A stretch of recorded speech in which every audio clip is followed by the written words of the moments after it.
Honorable Kutesa, let me get to you. Let's speak about the timelines that you've set from this particular retreat that you had.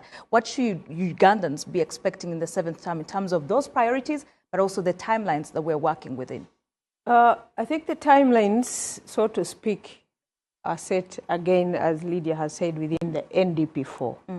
So we have 5 years in which we have been given an assignment to see Uganda move from a US dollar 60 billion economy to a $500 billion economy. 5 years. That's it. There is nothing outside. There is nothing less. Our target now is to make sure, as the president has asked us, as Ugandans, of course led by us as Team No Sleep Now, to make sure in the next 5 years we are taking this leap from 60 to 500 billion. So the question is this possible? Is this a reality? Can it happen? And as we met at Chankwanzi, the questions and the reality, moments of truth and facing one another to say, we have had the excellent, most excellent policies around the region, if not on the continent. So the questions we're asking ourselves, why have these policies not materialized into what we actually want to see on the ground? And so the 5 years that we have now is to make sure that NDP4, which is an excellent policy, does not remain an excellent policy on paper, is in fact realized in real time, which is the 5 years. And this is what we have. One of the key cornerstones of what we have to deal with is do not sleep on the job. Now, that do not sleep on the job does not affect only the people led by Honorable Lydia, the public service sector. It does not affect only the politicians as your leaders. It affects you and your family. It affects your LOC1 area, your community, and all of us as Ugandans. All of us must ensure we are not sleeping on the job. What exactly does this mean? That if you are a member of a household, and I'm using the word member, not necessarily the head, because the head might have failed and is still sleeping, it's your duty to wake up.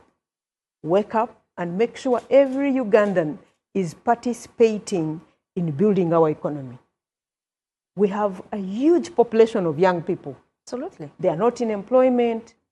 We also have that need. They may also not be in school. And we are now tasked to make sure we bring them where they should be.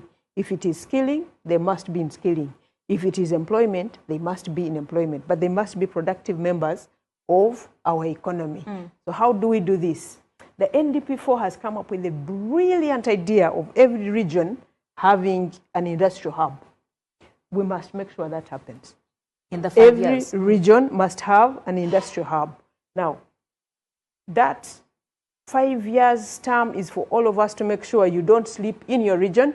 If it is land that is required, and most of them have been delayed by land.